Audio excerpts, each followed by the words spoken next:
Bab 5. Cahaya dari jendela sebelah. Sejak kemenangannya di lomba karya tulis ilmiah, nama Nair mulai dikenal di sekolah. Beberapa guru memintanya membagikan pengalamannya menulis. Bahkan ada yang mengusulkan agar ia menjadi perwakilan sekolah dalam program pertukaran pelajar di tingkat provinsi. Tapi yang lebih mengejutkan lagi datang bukan dari sekolah melainkan dari rumah, yang dulu hanya dikenal sebagai jendela sebelah. Rumah itu letaknya tepat di samping rumah kontrakan mereka. Dulu, rumah itu tertutup dan sunyi. Hanya sesekali terlihat perempuan tua menyiram bunga.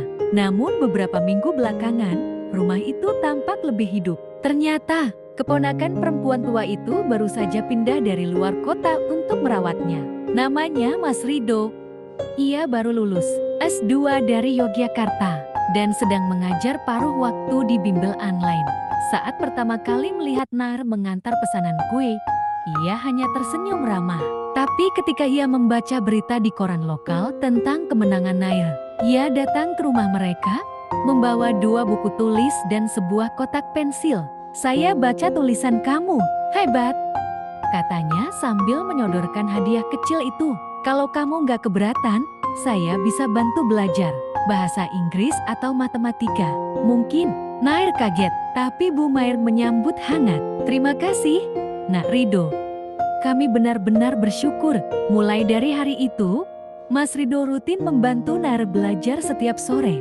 Bukan hanya akademis, tapi juga memberi wawasan baru tentang dunia luar, beasiswa, organisasi, dan mimpi-mimpi besar.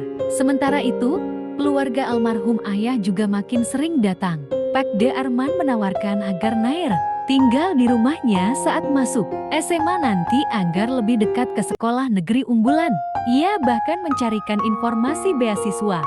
Suatu sore, ketika mereka sedang duduk bersama di halaman, Tante Liz memegang tangan Nair dan berkata, "Ayahmu pasti bangga. Kamu seperti dia, kalem, kuat, dan gak suka mengeluh." Raffi datang membawa 2 gelas teh manis, lalu duduk di pangkuan Pak De. "Kalau Raffi nanti besar, Raffi juga mau sekolah tinggi kayak kakak," katanya polos. Pak De mengelus kepalanya. "Raffi pasti bisa, tapi jangan lupa, jati orang baik itu lebih penting daripada jati orang pintar." Tapi tak semua orang senang melihat cahaya yang mulai bersinar.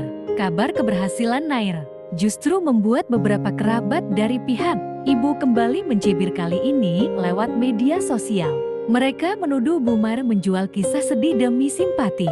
Ada yang menulis status menyindir, "Ceritakan terus penderitaanmu, siapa tahu dapat hadiah lagi."